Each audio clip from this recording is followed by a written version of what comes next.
The newspapers, they get a hold of this story and they give her a cute little nickname. They start calling her the Giggling Granny.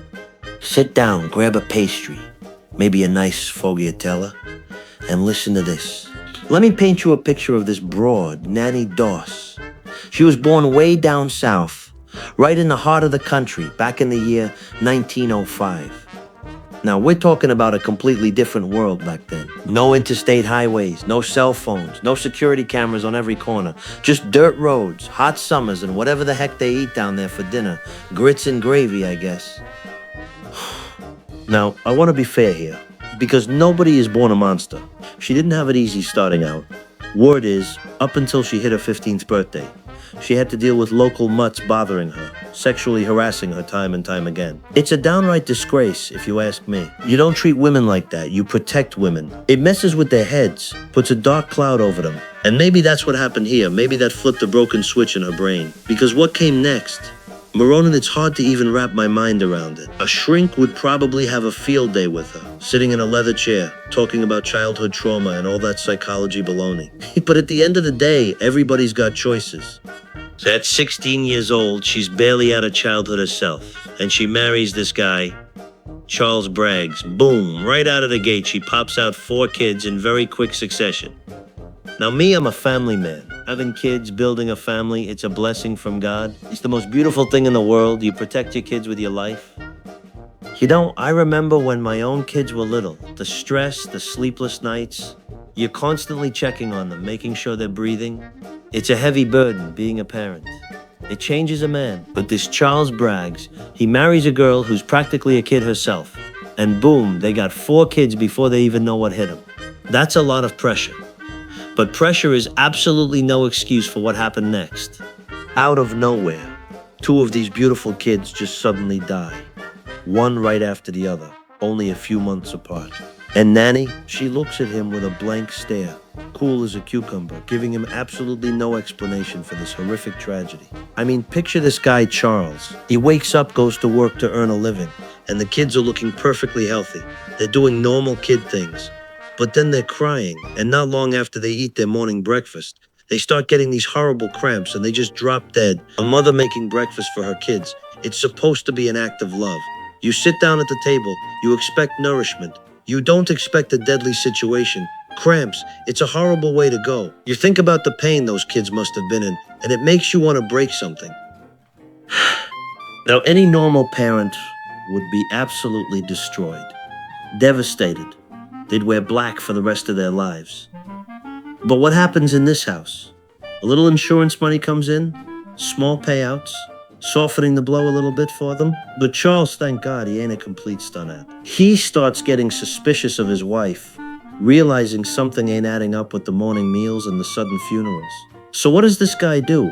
He packs up his oldest surviving kid, walks out the door to who knows where, and leaves Nanny behind with their other daughter, Florine. You gotta give Charles Bragg some credit, though.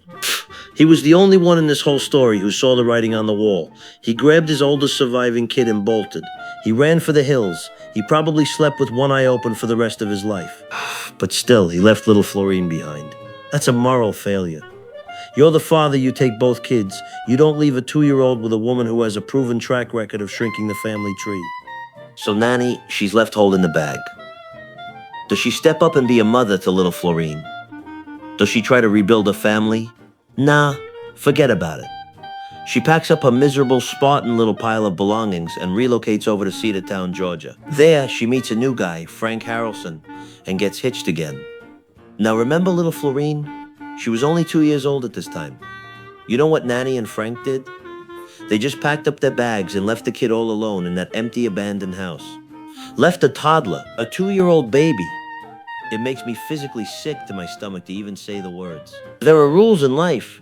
You don't touch kids, and you certainly don't abandon them to fend for themselves. Luckily, the neighbors had some sense, tracked down Charles Braggs, and he came back to rescue the poor girl. Nanny didn't even lay eyes on her own daughter for another 9 years. 9 years! You know what we do to a guy in my neighborhood who abandons his family for 9 years? Don't even ask. It involves a very deep hole and a lot of lime. But time heals all wounds, or so they say. The memory of people is a funny, fickle thing. Eventually, there's a reunion between mother and daughter. The joy of getting back together somehow sweeps all that terrible, dark history right under the rug. Fast forward to 1945. Florin is all grown up now. She's married, got a kid of her own. And she feels secure enough to leave her little boy, baby Lee, with her mother Nanny down in Jacksonville, Alabama. She just wanted to take a trip, go visit her father, and thought the kid would be perfectly safe with his own grandmother. Let me tell you something. Leaving your innocent kid with this woman is like leaving a prime cut of veal in a cage with a starved tiger. It's a guaranteed disaster. 3 days. That's all little baby Lee survived while under Nanny's care. 3 freaking days. The official story they put out? A tragedy? An accident? The poor baby supposedly got his hands on some rat poison by chance. Rat poison? What kind of degenerate house are you running where a helpless baby gets into rat poison? But the authorities down there, I guess they just buy it. Nobody asks the hard questions. Nobody puts the heat on her.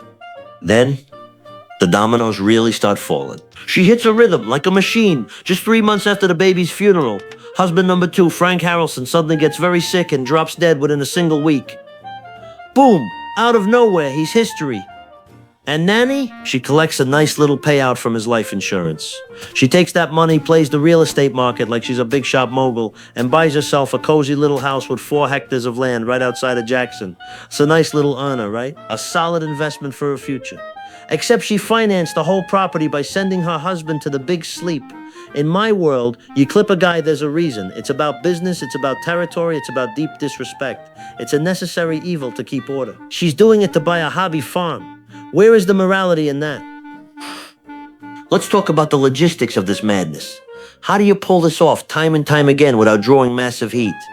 Today, you sneeze wrong, and there's a forensic team dusting your living room for DNA. Back then, I guess if you were a sweet-looking lady from the South, you could just tell the local sheriff, "Oh, my husband had a bad stomach ache," and the sheriff tips his hat and says, "Sorry for your loss, ma'am."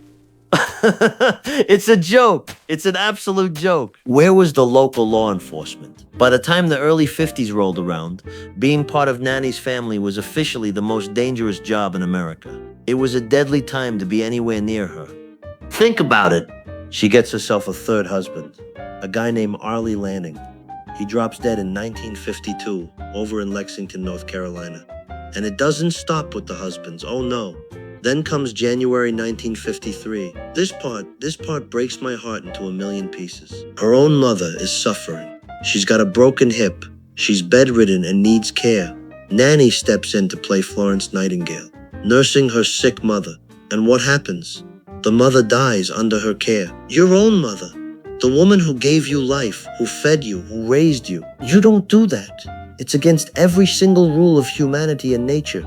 You take care of your mother. I revere my mother. God rest her soul. Mothers are sacred. But she's just getting warmed up for the year. The bloodlust on this woman is off the charts. Let's circle back to the sisters for a second. 2 of Nanny's sisters die that exact same year in 2 completely different cities. Imagine you're just living your life. Maybe you invite your sister Nanny over to your house in another city.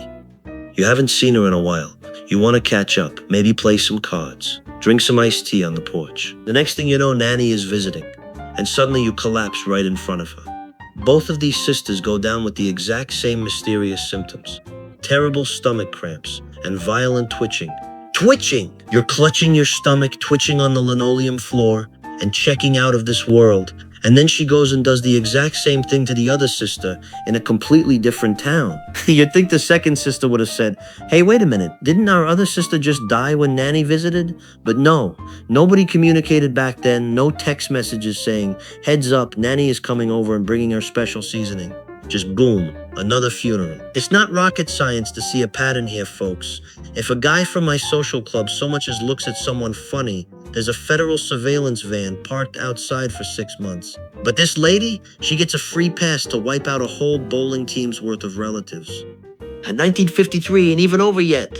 Husband number 4, Richard Morton. He gets a one-way ticket to the cemetery in Emporia, Kansas. He's put to his final rest. Another one bites the dust. This lady is dropping bodies across state lines like she's a touring enforcer, but she's just a grandmother with a mixing bowl and a dark secret. You gotta wonder about these husbands too. Frank, Ollie, Richard, Samuel. Did none of them do a little background check? Did none of them notice that her previous husbands all ended up in pine boxes? Ask a question, for crying out loud. Pay attention to your surroundings. Finally, we get to the summer of '54. July 1954, to be exact. Nanny ties the knot for the fifth and final time. A guy named Samuel Doss. They get married in Tulsa, Oklahoma. A month, one single solitary month, is all this poor sap gets to enjoy his wedded bliss before he kicks the bucket. A month. That's not even enough time to unpack your suitcases and get used to sharing a bathroom, let alone realize your wife is a serial killer. But this time, Sammy's sudden death raises some serious eyebrows, and they do an obligatory autopsy. The doctors open him up, and you know what they find in this guy's body? Arsenic.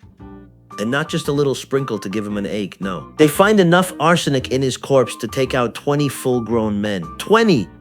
I mean, think about the logistics of that. What did she do? Empty the entire hardware store shelf into his morning coffee? Did she bake it into a cake? Did she serve it in a soup? It's not just a pinch of salt. You'd think the food would taste like a chemical factory. That's what I call sloppy. When you're in a life of crime, you gotta have finesse. You don't use a cannon to swat a fly. It's disrespectful to the art of getting away with things. It shows a complete lack of discipline. She got greedy, she got sloppy, and that's what finally brought the heavy heat down on her. So the cops, they finally put 2 and 2 together, and they confront her with the rock-solid evidence of this proven murder. There's no wiggling out of it. And what does she do? She doesn't lawyer up. She doesn't invoke the fifth. She doesn't demand her phone call. She just opens her mouth and outpours a river of confessions. She admits to a crime spree covering 3 decades of her life, confessing to at least 10 murders, 10 bodies. She was running her own private mafia down there in the South. In 1955, they finally hand her a life sentence just for the Tulsa case. She spends 10 long years sitting in a prison cell before leukemia finally takes her out in 1965. Now here's the kicker. This is the part that really scrambles my eggs and makes me question society as a whole. The press, the newspapers, they get a hold of this story and they give her a cute little nickname. They start calling her the Giggling Granny because throughout her confessions and her time in the can, she sat there laughing and chuckling about it.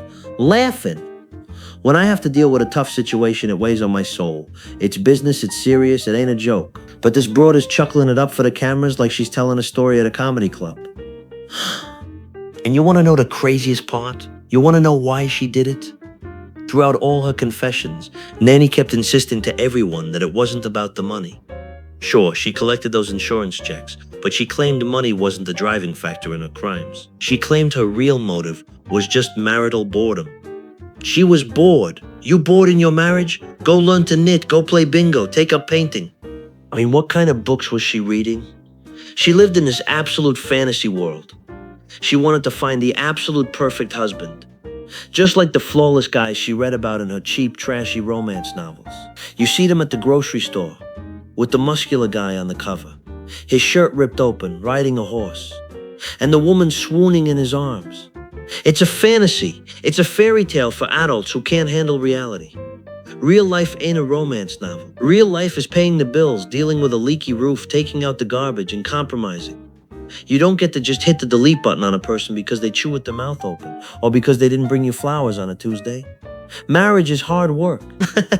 But this nanny, she treated marriage like it was a trial subscription. 30 days free trial, and if you don't like it, you don't cancel, you poison the guy. It's an extreme breach of contract, if you ask me. She'd sit there reading this pulp fiction baloney, and when the real life, breathing husband didn't act like a perfect gentleman or a prince on a white horse, she'd reach for the poison. She told people who asked her, dead serious. It was quite simple. I was searching for the perfect mate, the true romance of my life. True romance. Marone. If that's romance, I'll stick to my line of work any day of the week, at least in my world. When somebody gets clipped, everybody understands the rules. This lady, she threw out the rule book, stepped on it, and served it for breakfast. Unbelievable. Anyway, my blood pressure is going up just thinking about it. I gotta get back to work. Pass me the gabagool and let's change the subject.